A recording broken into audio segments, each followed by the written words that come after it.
Bismillahirrahmanirrahim. Innal hamdalillah nahmaduhu wa nasta'inuhu wa nastaghfiruh wa na'udzu billahi min shururi anfusina wa min sayyiati a'malina. من يهده الله فلا مضل له ومن يضلل فلا هادي له أشهد أن لا إله إلا الله وحده لا شريك له وأشهد أن محمدا عبده ورسوله يا أيها الذين آمنوا اتقوا الله حق تقاته ولا تموتن إلا وأنتم مسلمون يا أيها الناس اتقوا ربكم الذي خلقكم من نفس واحدة وخلق منها زوجها وبث منهما رجالا كثيرا ونساء واتقوا الله الذي تساءلون به والأرحام إن الله كان عليكم رقيبا يا أيها الذين آمنوا اتقوا الله وقولوا قولا سديدا يصلح لكم أعمالكم ويغفر لكم ذنوبكم ومن يطع الله ورسوله فقد فاز فوزا عظيما أما بعد فإن أصدق الحديث كتاب الله وخير الهدي هدي محمد صلى الله عليه وعلى آله وسلم وشر الأمور محدثاتها فإن كل محدثة بدعة وكل بدعة ضلالة وكل ضلالة في النار.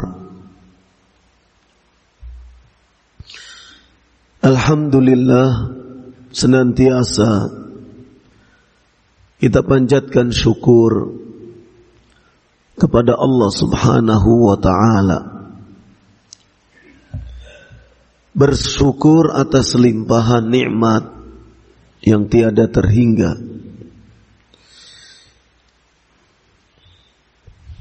Mudah-mudahan dengan sikap syukur kita, Allah senantiasa menambahkan nikmat-nikmat kepada kita.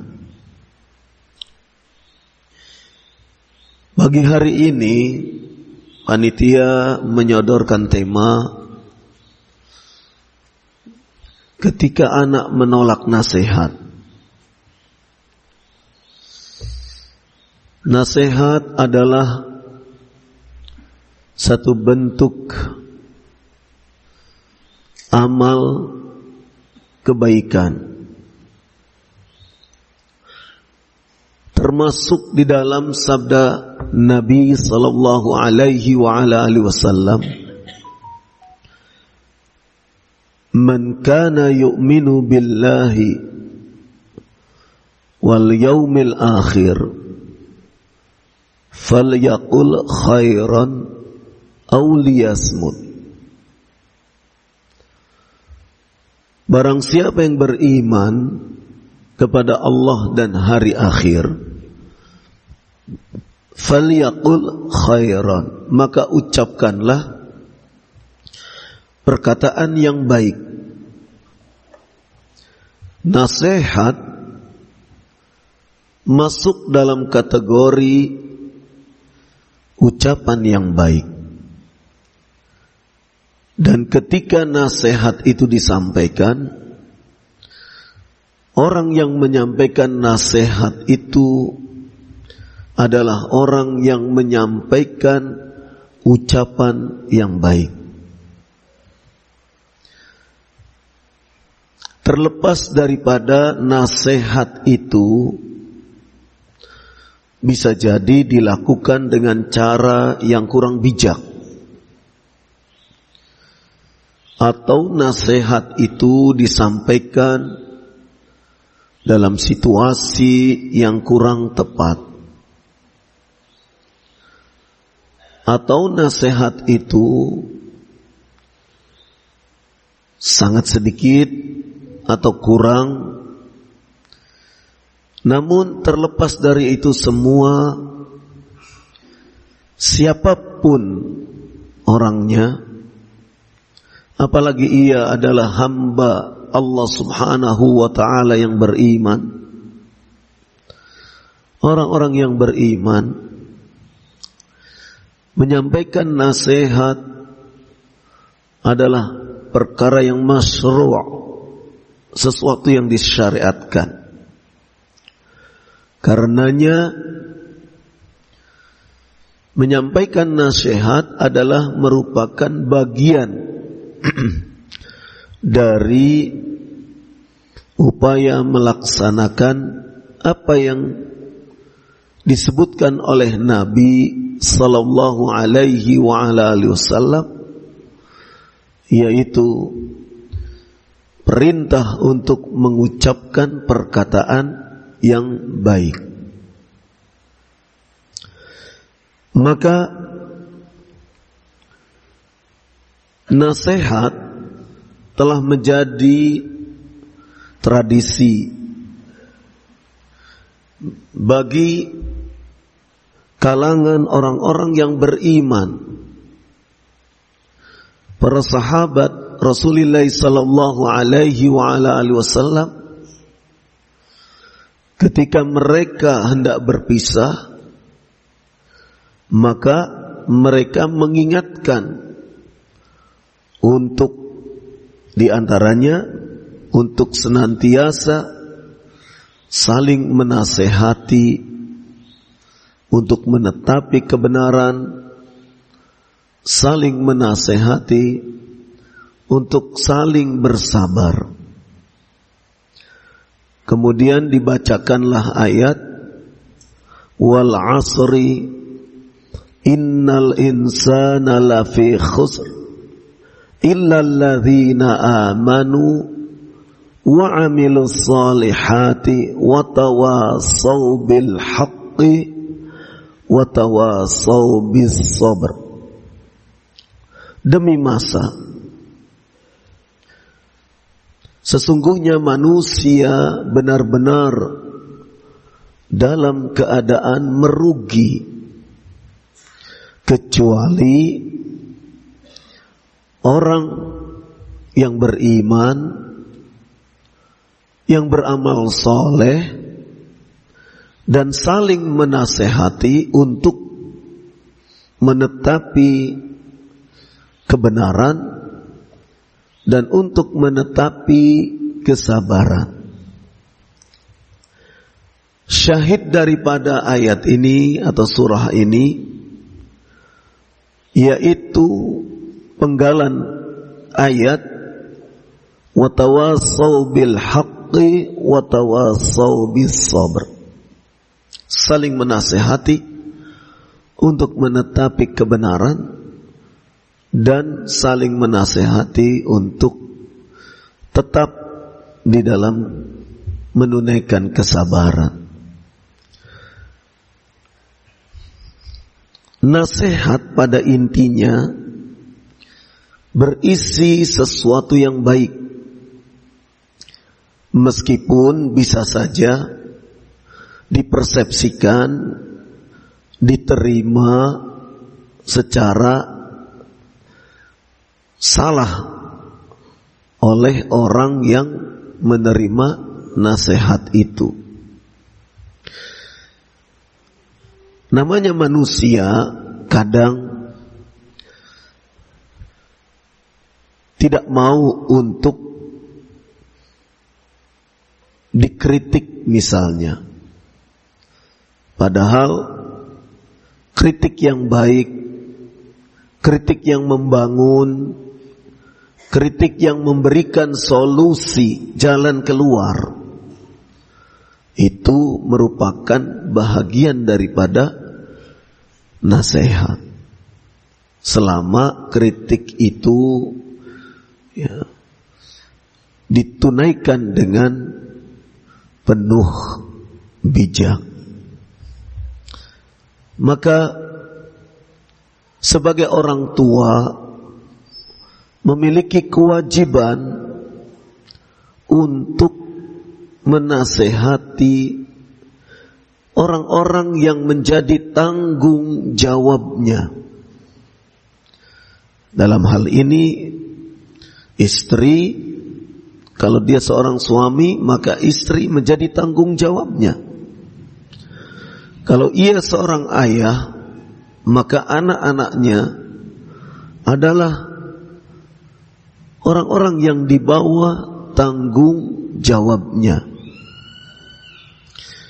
Allah Subhanahu wa ta'ala berfirman, Ya ayyuhalladzina amanu qu anfusakum wa ahlikum nara.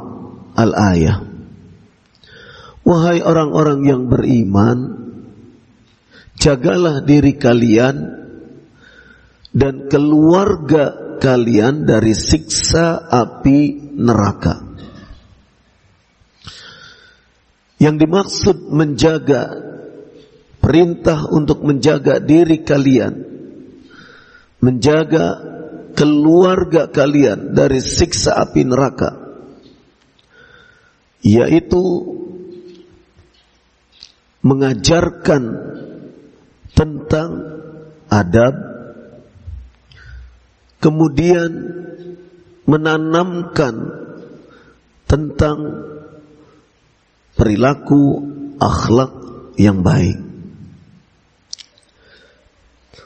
Maka sebagai orang yang memiliki tanggung jawab di dalam kehidupan rumah tangga, hendaknya untuk senantiasa menyampaikan nasihat kepada anak-anaknya atau kepada istrinya. Dan lebih daripada itu, sebelum ia menasehati, hendaklah ia berhias dengan perilaku perbuatan yang baik. Jangan sampai ia menasehati tetapi ia tidak melaksanakan apa yang dinasehatkan kepada istri dan anak-anaknya. Jangan sampai kemudian apa yang disebutkan di dalam ayat, seseorang memerintahkan kepada kebaikan tetapi dirinya sendiri tidak melaksanakan amalan kebaikan tersebut. Allah Subhanahu wa ta'ala berfirman, Ya ayyuhalladzina amanu lima taquluna ma la taf'alun kabura maqtan 'indallahi an taqulu ma la taf'alun. Wahai orang-orang yang beriman, mengapa kalian mengatakan sesuatu yang kalian tidak melakukannya, yang kalian tidak mengerjakannya? Amat besar kebencian di sisi Allah Subhanahu wa ta'ala engkau mengucapkan sesuatu yang engkau sendiri tidak melaksanakannya. Maka bagi seseorang yang akan menasehati, hendaklah ia muhasabah, memeriksa diri, introspeksi diri, apakah dirinya sudah menunaikan apa yang akan ia nasihatkan kepada istri dan anak-anaknya. Bisa jadi nasihat itu baik, tapi ketika orang yang menasehatinya itu adalah orang yang tidak memerhatikan,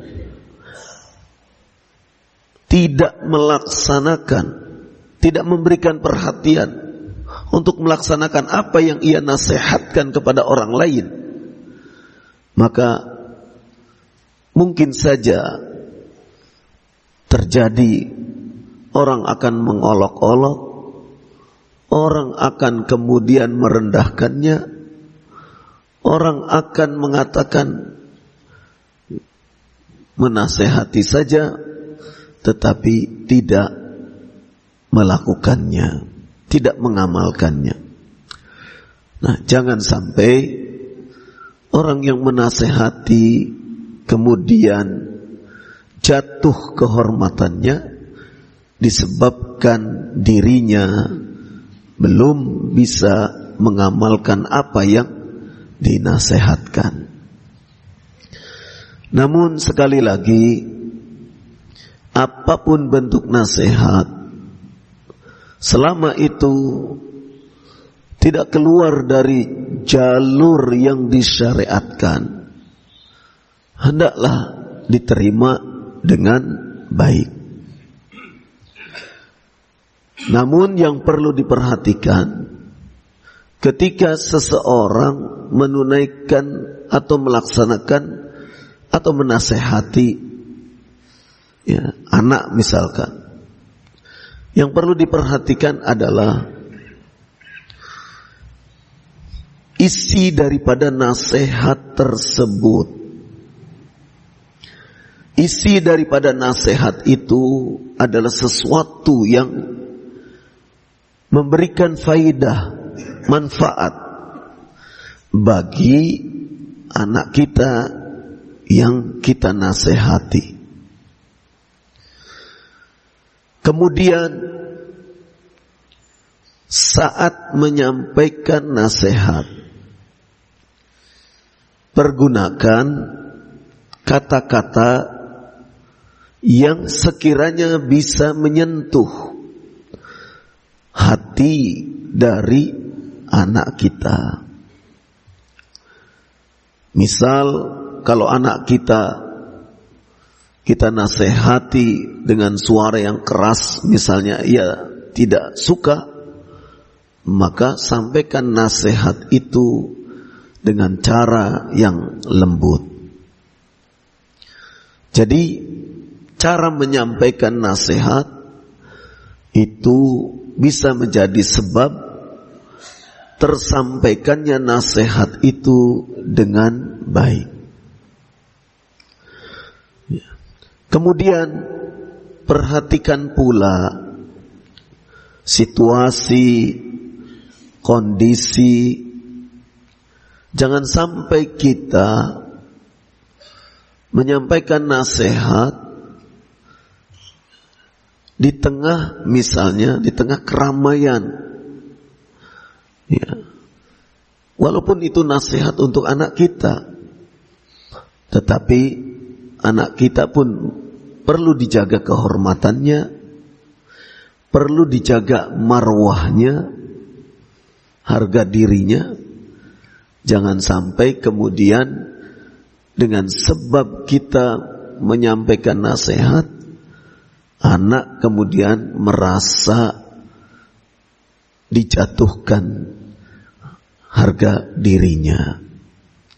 Jadi situasi, kondisi perlu diperhatikan ketika kita akan menyampaikan nasihat. Demikian juga ketika misalkan kita menyampaikan nasihat, maka iringilah pemberian nasihat itu dengan sikap sabar. Sikap sabar. Mengapa? Bisa jadi anak kita sudah memahami nasihat itu, tetapi di dalam pelaksanaannya ia belum bisa 100% atau bahkan belum mampu untuk melaksanakannya.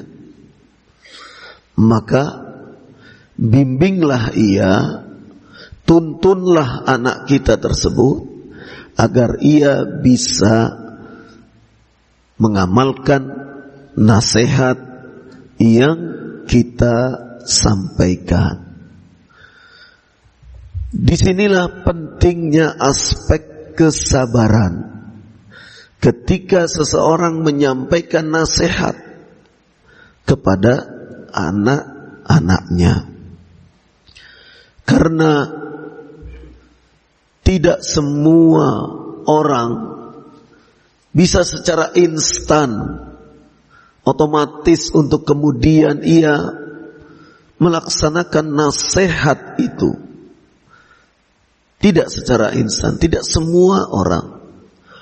Ada yang perlu untuk ia endapkan. Ada yang perlu untuk ia pertimbangkan, fikirkan. Nasihatnya baik, tetapi dengan keterbatasan yang ada pada dirinya, dengan kekurangan yang ada pada dirinya, sehingga ia tidak bisa langsung untuk mengamalkan, melaksanakan nasihat yang disampaikan kepada dirinya. Di sini kita sebagai orang tua harus benar-benar bijak. Jangan sampai ketergesa-gesaan kita menjadikan nasihat itu tertolak. Ketergesa-gesaan kita menjadikan nasihat itu tidak menyentuh hati anak. Nah, oleh karena itu penting bagi kita memperhatikan beberapa hal yang tadi disebutkan. Kemudian bagi anak itu sendiri, ketika ia dinasehati oleh ayahnya atau oleh ibunya, jangan sekali-kali untuk menolak mentah-mentah. Namanya nasihat tentu tujuannya baik. Meskipun kadang orang tua ketika menyampaikan nasihat mungkin nadanya agak ketus. Bisa jadi ketika orang tua menyampaikan nasihat, intonasinya tinggi sehingga terkesan orang tua marah misal. Bisa jadi mungkin orang tua ketika menyampaikan nasihat tidak dengan cara yang semestinya, menyampaikan nasihat sambil pergi dari rumah seperti orang ngomel misalnya.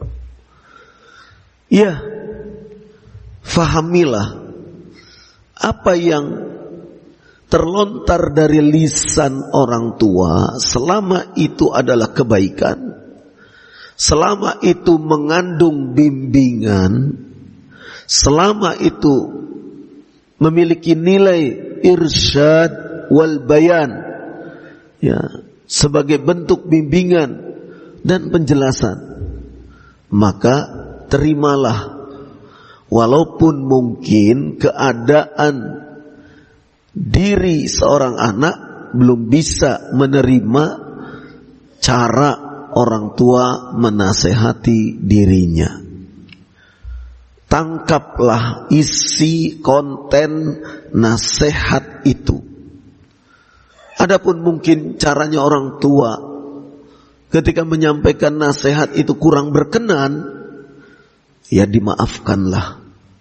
Dimaafkan. Ya, bisa jadi karena orang tua memiliki urusan yang banyak sehingga cara menasehatinya lepas dari sesuatu yang semestinya bisa dilakukan dengan cara yang lebih baik. Maka bila nasihat memang keadaannya seperti itu, tangkap saja isinya, kontennya. Apa yang dinasihatkan oleh orang tua, maka terima. Walaupun mungkin belum bisa melaksanakan. Kalau belum bisa melaksanakan, sampaikan kepada orang tua, saya belum bisa melaksanakan apa yang dinasihatkan oleh abah, oleh umi, dan seterusnya. Kenapa perlu disampaikan? Supaya ada komunikasi. Oh, ternyata nasihat itu belum bisa ia laksanakan. Nanti akan dicari sebabnya apa, kemudian akan ditentukan solusinya bagaimana. Sehingga tidak kemudian orang tua memandang anak ini kok membangkang misalnya. Padahal anak tidak membangkang, hanya belum bisa menunaikan nasihat tersebut. Nah, inilah pentingnya mengkomunikasikan antara apa yang ada pada diri anak dengan apa yang ada pada diri orang tua. Orang tua tentu akan memberikan jalan keluar, memberikan solusi, akan memberikan masukan supaya apa yang dinasehatkan bisa memperbaiki keadaan diri anak. Jadi nasihat itu agar perilaku, tindakan, tutur kata yang ada pada diri anak bisa lebih baik keadaannya. Yang tadinya mungkin tidak baik, diusahakan menjadi baik dengan nasihat tersebut. Yang sudah baik jadi bertambah baik. Itulah pentingnya nasihat. Lebih daripada itu, kewajiban anak adalah berbuat ihsan kepada orang tuanya. Sebagaimana disebutkan di dalam ayat, Allah Subhanahu wa ta'ala berfirman, wa'budullaha wa la tusyriku bihi syai'an wa bil walidaini ihsana. Al-ayah. Dan hendaklah kalian beribadah hanya kepada Allah saja. Dan janganlah kalian menyekutukan Allah Subhanahu wa ta'ala dengan sesuatu pun. Sesuatu bisa dalam bentuk pohon, sesuatu bisa dalam bentuk kuburan, sesuatu bisa dalam bentuk batu, sesuatu bisa dalam bentuk bulan, bintang, matahari, jin, dan seterusnya. Dan Allah Subhanahu wa ta'ala memerintahkan kepada kita sebagai anak-anak dari orang tua kita, wabil walidaini ihsana. Dan hendaknya kepada kedua orang tua ihsana, berbuat ihsan. Termasuk di antara berbuat ihsan adalah berusaha untuk bisa melakukan apa yang dinasehatkan oleh orang tua. Jangan menentang apabila orang tua menyampaikan nasihat. Jangan ditolak nasihat itu. Ya. Kalau belum bisa melaksanakan nasihat, diam atau berbicara langsung kepada orang tua, sehingga ada saling memahami, ada saling pengertian antara anak dan orang tua. tidak timbul salah faham. Ini penting ditunaikan ketika nasihat itu disampaikan oleh orang tua. Ya, jiwa remaja kadang-kadang bergejolak. Namanya remaja, kondisi kejiwaannya belum stabil. Keadaan kejiwaannya labil. Usia remaja adalah usia di mana ia lepas dari usia anak, tetapi belum mencapai usia dewasa. Secara fisik dia terlihat besar, tetapi secara kepribadian, cara pandang, cara berpikir masih kekanak-kanakan. Terlihat oleh dirinya seperti sudah dewasa, tetapi cara berpikirnya masih kekanak-kanakan. Disitulah yang disebut remaja itu adalah masa yang labil, karena memang keadaannya seperti itu. Remaja itu suaranya saja masih berubah. Kondisi suaranya itu masih bisa berubah. Dari suara anak-anak berubah, suara remaja nanti akan dewasa, suaranya akan berubah pula.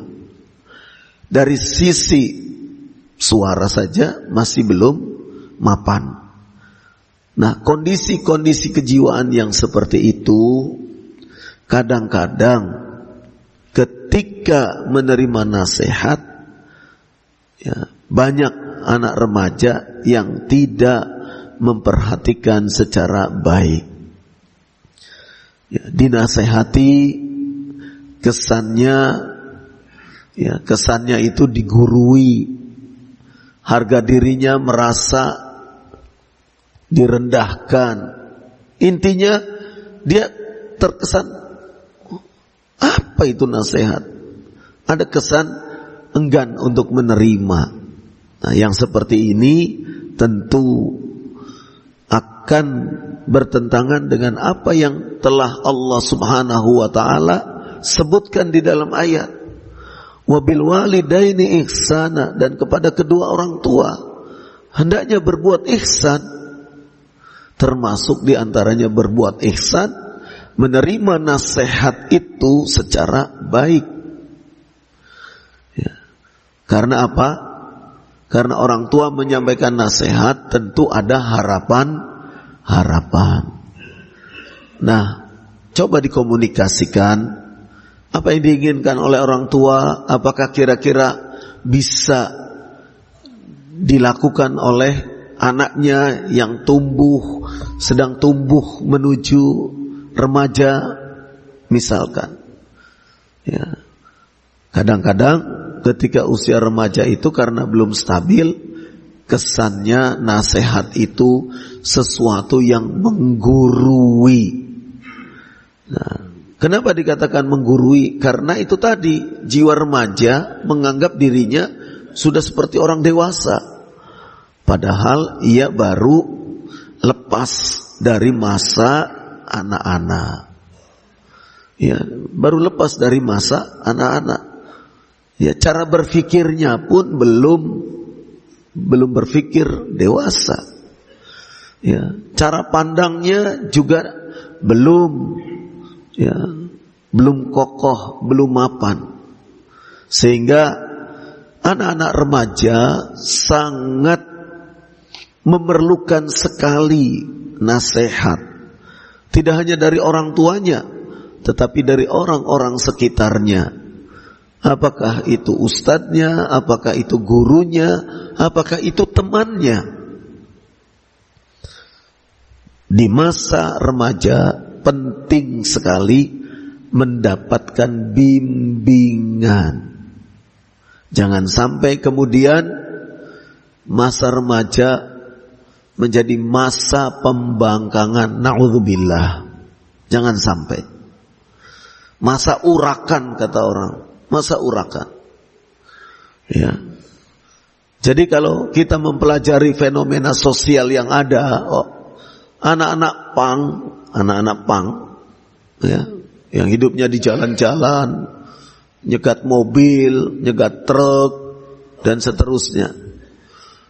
Itu adalah anak-anak yang dia di dalam kehidupan keluarganya tidak memperoleh perhatian, tidak mendapatkan bimbingan sebagaimana mestinya, sehingga jiwa remajanya memberontak. Dan terjadi apa yang terjadi? Qadarullah. Ya, dia bergaul dengan orang-orang di jalanan, kemudian ia terbawa dengan situasi jalanan. Na'udzubillah. Nah, jadi nasihat itu sangat diperlukan, terutama bagi anak-anak kita yang sedang tumbuh, ya, di sekitaran usia remaja atau mendekati usia dewasa, mungkin usia 19 tahun, 20 tahun, ya. Intinya nasihat itu untuk siapapun penting. Ya, kakek-kakek pun perlu diberi nasihat. Nenek-nenek pun perlu diberi nasihat. Ya, semua orang memerlukan nasihat. Ad-dinu nasihat. Agama itu adalah nasihat. Jadi apapun yang disampaikan, selama itu adalah nilai-nilai kebaikan, selama itu adalah perkara-perkara yang akan membawa kepada kebaikan, terimalah. Jangan sampai kemudian ditolak atau apalagi ditentang, ya, ditentang kemudian menantang. Na'udzubillah, tidak seperti itu. Seorang muslim, seorang mukmin, ketika ia mendapatkan nasihat, ia akan dengan senang hati menerima nasihat itu. Masalah setelah ia menerima nasihat bisa melaksanakan atau belum bisa melaksanakan, itu perkara lain. Tetapi seorang mukmin ketika dinasehati, dia akan senang sekali. Dan ia akan mengucapkan jazakallahu khairan kepada orang yang menasehatinya. Itu pentingnya nasihat. Sehingga, ya, orang-orang yang senang menerima nasihat, artinya orang yang jiwanya lapang, ya, jiwanya lapang untuk menerima masukan, jiwanya lapang untuk siap menerima kritik, walaupun kritiknya mungkin pedas sekali, lebih pedas dari sambal seruit, ya. Tapi karena dia orang beriman, dia akan terima nasihat itu walaupun terasa sesak bagi dia. Tapi dia yakin nasihat itu baik untuk dirinya. Nah, itu ciri orang yang beriman. Sebagaimana para sahabat ketika akan berpisah, mereka saling menasehati, saling mengingatkan untuk senantiasa berada di atas kebenaran, untuk senantiasa berada di jalan dengan penuh kesabaran. Nah, itulah pentingnya nasihat. Jadi, ya, kita harus membiasakan hidup dengan nasihat. Kita harus berusaha untuk bisa membuka pikiran kita, membuka dada kita, membuka jiwa kita untuk kalau menerima nasihat, dengan lapang dada diterima. Tidak kemudian dinasehati jadi sakit hati. Tidak kemudian dinasehati malah membalas. Misalnya, ya, seseorang dinasehati, kamu kalau sholat harusnya begini sesuai dengan tuntunan sunnah. Ya. Tapi kemudian ketika disampaikan nasihat seperti itu, dia malah membalas. Bukannya mengucapkan jazakallahu khairan, antum sudah memberikan masukan kepada ana, jazakallahu khairan, antum sudah menasehati saya, jazakallahu khairan, nasihat antum masya Allah bagus sekali, mudah-mudahan saya bisa melaksanakannya. Bukannya seperti itu. Tapi ketika dinasehat, dia malah membalas, antum saja begini, sok menasehati. Nah, itu akhlak yang jelek. Ya. Istilah orang Jawa Timur, compare. Ya, compare ya. Ada orang Jawa Timur enggak? Ada orang Jawa Timur enggak? Orang Surabaya. Ya. Jadi dinasehati malah melakukan compare. Ya, menyerang balik. Ya, menyerang balik. Ya. Ya. Antum jangan seperti itu.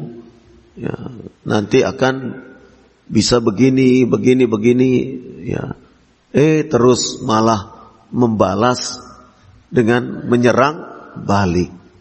Nah, ini contoh bagaimana akhlak, ya, akhlak adab seseorang yang sudah diberi nasihat. Seharusnya dia berterima kasih. Ada orang yang memperhatikan dirinya, ada orang yang ingin menjadikan dirinya baik, harusnya berterima kasih. Ini malah menyerang balik, malah membuka aib orang yang menasehatinya. Ya, seperti itu. Ya, dinasehati, misalnya, ya, istri antum tuh suka begini-begini, tolong di medsos itu, ya, agar istri antum tidak tampil lah. Wah, suaminya yang disampaikan itu kepada suaminya menyerang balik. Istri antum saja, wah, serang balik. Lah, kalau seperti ini tidak dewasa. Ya. Kalau dinasehati, oh masya Allah, antum perhatian sekali kepada keluarga anak. Jazakallah khairan akhi. Ya, ya, mudah-mudahan nanti saya sampaikan, ya, kepada keluarga saya, misalkan seperti itu. Kan enak, adem. Kalau mau nyampaikan nasihatnya lagi kepada istrinya yang menasehati, tunggu waktu, ya, 5 tahun lagi nanti mungkin. Gitu. Jangan hari itu juga langsung kontan. Wah, ini enggak elok seperti ini. Ya, tidak baik. Kesannya apa? Kesannya dia tidak mau menerima nasihat dan dia malah menyerang balik. Ya, menyerang balik. Itu jelas sesuatu yang tidak baik. Ya, jadi coba budayakan ketika kita menerima nasihat itu, hati kita itu betul-betul lapang. Ya, hati kita itu betul-betul lapang, sehingga ketika menerima nasihat itu rasanya nikmat sekali. Ya, seakan-akan ada air yang dingin kemudian menyirami, ya, lubuk hati kita yang terdalam. Enak sekali. Coba ciptakan, biasakan dalam menerima nasihat seperti itu.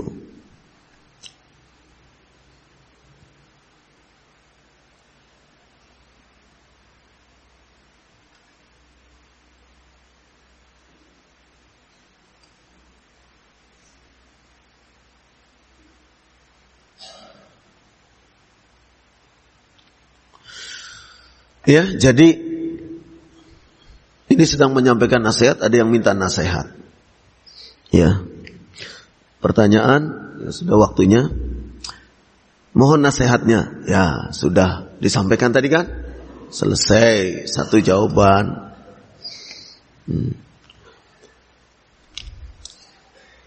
Dan jalan keluarnya bisa lewat sini, bisa lewat sana. Kalau jalan keluar, begitu ya, sudah terjawab semua. Bagi kami yang kecanduan dalam bermain game online, nah, apakah bermain game online seperti mobil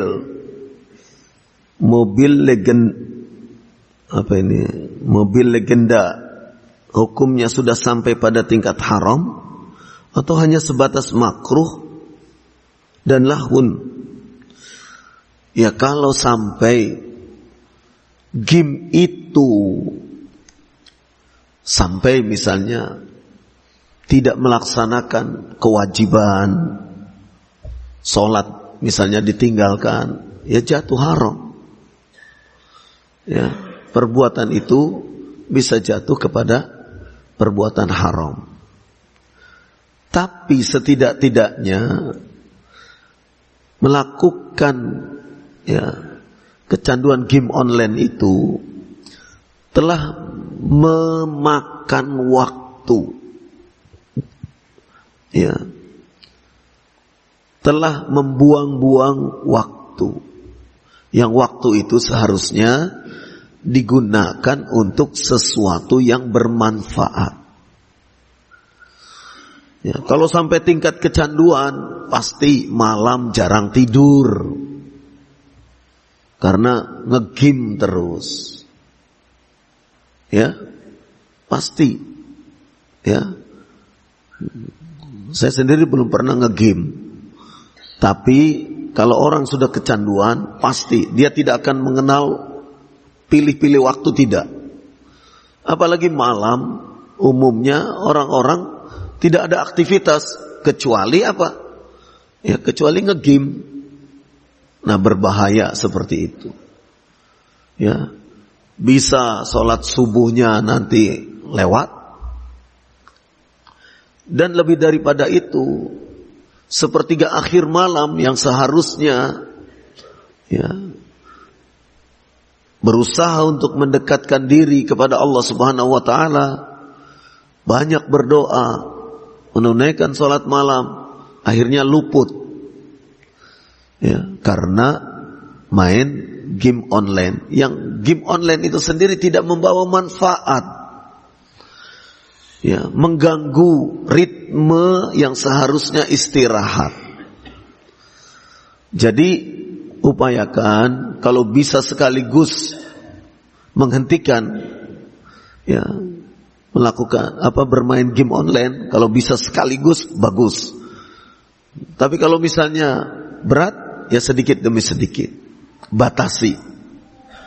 Ya, malam hari tidak pegang HP misalnya. Siang hari tidak pegang HP. Pegang HP-nya kapan? Ya, waktu asar saja misalnya. Itu pun untuk nilpon. Ya. Jadi harus ada tekad, kemauan untuk menghentikan perbuatan yang tidak baik atau perbuatan membuang-buang waktu. Dan itu sangat tidak dianjurkan di dalam agama kita.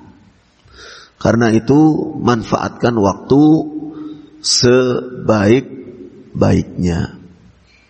Terkait dengan masalah game online.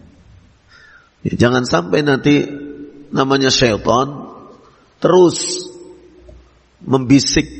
membisiki ya, untuk kemudian terjatuh kepada game online, tapi dia memiliki unsur perjudian. Na'udzubillah. Jangan sampai. Maka hentikan sebelum kemudian terlanjur untuk melakukan perbuatan-perbuatan yang tidak baik. Itu saja barangkali yang bisa saya sampaikan. Mudah-mudahan bermanfaat apa yang bisa disampaikan pada pagi hari ini, dan kita memohon kepada Allah Subhanahu wa taala agar ilmu yang kita dapatkan adalah al-ilmu nafi', ilmu yang bermanfaat, ilmu yang diberkahi oleh Allah Subhanahu wa taala. Subhanakallahumma wa bihamdik asyhadu an la ilaha illa anta astaghfiruka wa atubu ilaik. Wa sallallahu ala nabiyyina Muhammad wa ala alihi wa sahbihi ajma'in. Walhamdulillahi rabbil alamin.